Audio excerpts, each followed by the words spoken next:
Hello, I am Brandon Shung. The poem I chose is Look Up by Gary Turk. The poem is about how technology is distracting us from the real world. It states how if we put down our devices and live life, it will benefit us in the long run, because we don't realize the chances we missed. The reason I chose this poem is because many people can relate to this subject matter.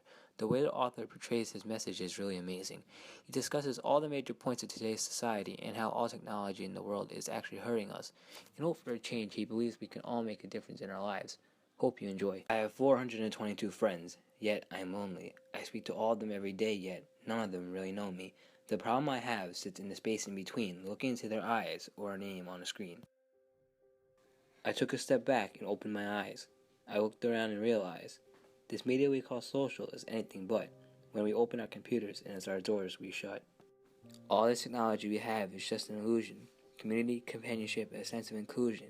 When you step away from this divisive illusion, you awaken to see a world of confusion. A world where we're slaves to the technology we mastered, where information gets sold by some rich, greedy bastard. A world of self-interest, self-image, self-promotion, where we all share our best bits but leave out the emotion.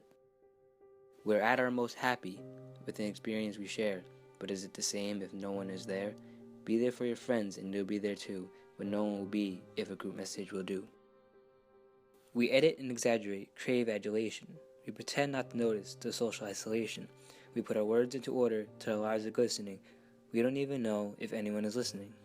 Being alone isn't the problem. Let me just emphasize, if you read a book, paint a picture, or do some exercise, you're being productive and present, not reserved and recluse. You're being awake and attentive and putting your time to good use. So when you're in public and you start to feel alone, put your hands behind your head, step away from the phone. You don't need to stare at your menu or at your contact list. Just talk to one another, learn to coexist. I can't stand to hear the silence of a busy commuter train when no one wants to talk for the fear of looking insane. Becoming unsocial, it no longer satisfies to engage with one another and look into someone's eyes. We're surrounded by children who since they were born have watched us living like robots and think it's the norm. It's not very likely you'll make the world's greatest dad if you can't entertain a child without using an iPad. When I was a child, I'd never be home. I'd be out with my friends, on our bikes we'd roam. I'd wear holes in my trainers and graze up my knees, or build our own clubhouse high up in the trees. Now the park is so quiet it gives me a chill. See no children outside and the swings hanging still. There's no skipping, no hopscotch, no church and no steeple. We're a generation of idiots, smartphones, and dumb people. So look up from your phone, shut down the display. Take in your surroundings, make the most of today. Just one real connection is all it can take to show you the difference that being there can make. Be there in the moment as she gives you the look that you remember forever as when love overtook. The first time she held your hand or first kissed your lips. The time you first disagreed but still love her to bits. The time you don't have to tell hundreds of what you just done because you want to share this moment with just this one. The time you sell your computer so you can buy a ring for the girl of your dreams who is now the real thing. The time you want to start a family and the moment when you first hold your little girl and get to fall in love again. The time she keeps you up at nights and all you want is rest. And the time you wipe away the tears as your baby flees the nest. The time your baby girl returns with a boy for you to hold. And the time he calls you granddad and makes you feel real old. The time you take in all you made when you've given life attention.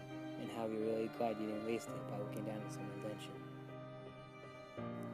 The time you hold your wife's hand, sit down beside her bed. You tell her that you love her, lay a kiss upon her head. She then whispers to you quietly as her heart gives a final beat, that she's lucky she got stopped by that lost boy in the street. But none of these times ever happened. You never had any of this. When you're too busy looking down, you don't see the chances you missed. So look up from your phones, shut down those displays. You have a finite existence, a set number of days. Don't waste your life getting caught up in the net, because when the end comes, nothing's worse than regret. I am guilty too of being part of this machine, this digital world. We are heard but not seen. We type as we talk and we read as we chat, where we spend hours together without making eye contact. So don't give in to a life where you follow the hype. Give people your love, don't give them your like. Disconnect from the need to be heard and defined. Go out in the world, leave distractions behind. Look up from your phone, shut down the display. Stop watching this video, live life.